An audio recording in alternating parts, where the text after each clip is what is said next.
ہم بڑوں کو بھی فکر کرنے کی ضرورت ہے کہ ہمارے محلوں کی، ہماری آبادیوں کی کیا صورتحال ہے۔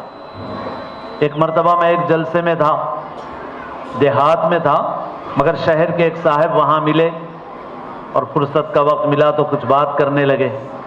کہنے لگے کہ مولانا میں حیدرآباد میں ایسے محلے میں رہتا ہوں جہاں 100% نہیں 200% مسلمان بول سکتے، یعنی مسلمان ہی مسلمان ہیں، غیر مسلم نہیں ہے وہاں پہ۔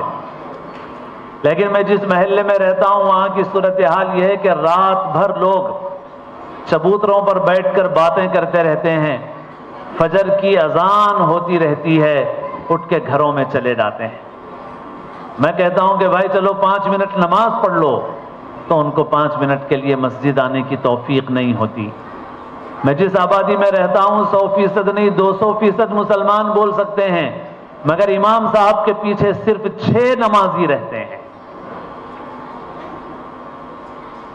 میرے دوستو، آج ہم دوسروں کو گالیاں دیں، اس سے کچھ حاصل ہونے والا نہیں ہے۔ اگر ہم اللہ کی مدد حاصل کیے بغیر ہمیں کوئی کامیابی نہیں مل سکتی۔ سڑک کو احتجاج سے بھرنے سے زیادہ مسجدوں کو نماز سے بھر دو۔ احتجاجیوں سے سڑک کو بھرنے سے زیادہ مسجدوں کو نمازیوں سے بھرو، اور جب تک یہ نہیں کریں گے اس وقت تک اللہ کی مدد نہیں ہوگی، اور بغیر اللہ کی مدد کے کوئی کامیابی حاصل نہیں ہو سکتی ہے، کوئی کامیابی۔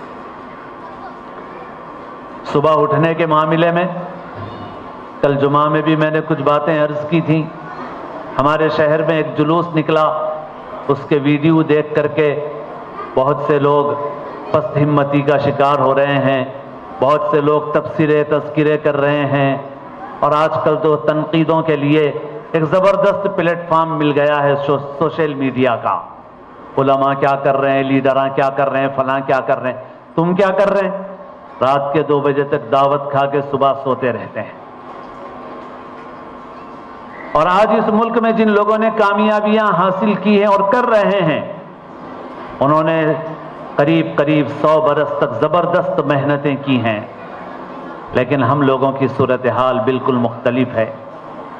ہمارے حیدرآباد کی جو رات کی دعوتیں ہیں، یہ مسلمانوں کے لیے دین اور دنیا دونوں کی بربادی ہے۔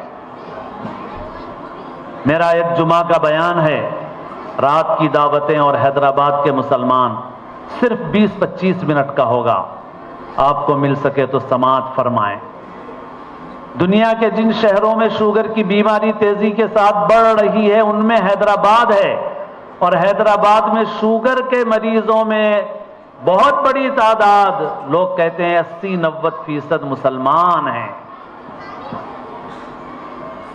اور گردے ناکام ہونے کا جو مرض ہے، مجھے ایک دیندار اور معتبر ڈاکٹر صاحب نے خود کہا کہ گردے فیل ہونے کے مریضوں میں مجھ سے کہنے لگے، مولانا آپ کے قریب کنگ کوٹھی ہاسپٹل ہے، جا کے دیکھنا ہے، دیکھ لیجئے، گردے ناکام ہونے کے مریضوں میں اکا دکا غیر مسلم ہے، باقی پورے کے پورے مسلمان ہیں، پورے کے پورے مسلمان۔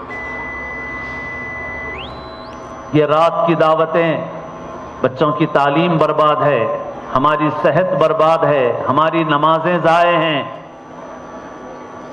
اس لیے دوسروں کو بولنے سے پہلے اپنے اندر انقلاب پیدا کرنے کی ضرورت ہے، ایک صالح تبدیلی لانے کی ضرورت ہے۔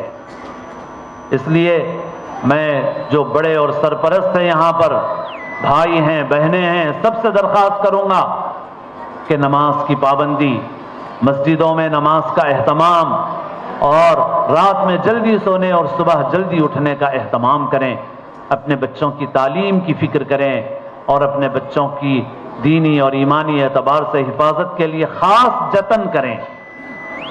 عام حالات میں آدمی ایک موم بتی سے کام چلا سکتا ہے، لیکن جب ہوائیں چل رہی ہوں تو موم بتی کام نہیں آتی، چراغ اور قندیل کی ضرورت پڑتی ہے، زیادہ حفاظت کرنے کی ضرورت پڑتی ہے۔ اس وقت فتنوں کی آندھیاں ہیں، اپنے بچوں کے دین و ایمان کی حفاظت کے لیے بہت خصوصی اہتمام کرنے کی ضرورت ہے۔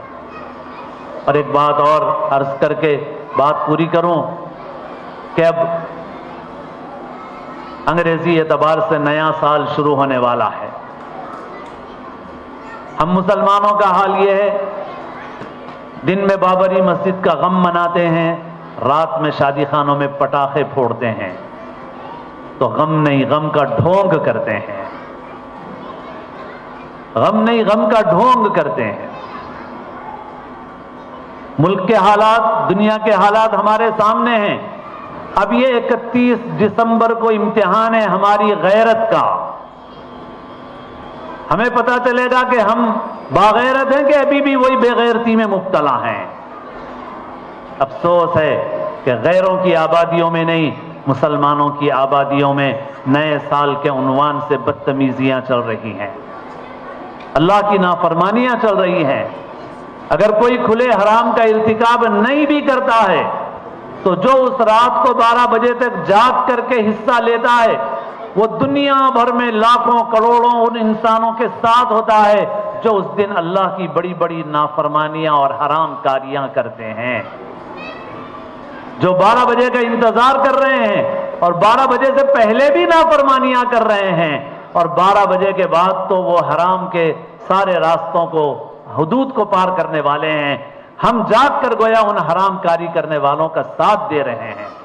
کسی مسلمان کے لیے ہرگز گنجائش نہیں ہے اس بات کی کہ وہ ایسے لوگوں کے ساتھ اپنا پیوند لگائے، اپنا جوڑ لگائے. مسلمان کو ہرگز ایسے کام نہیں کرنا چاہیے.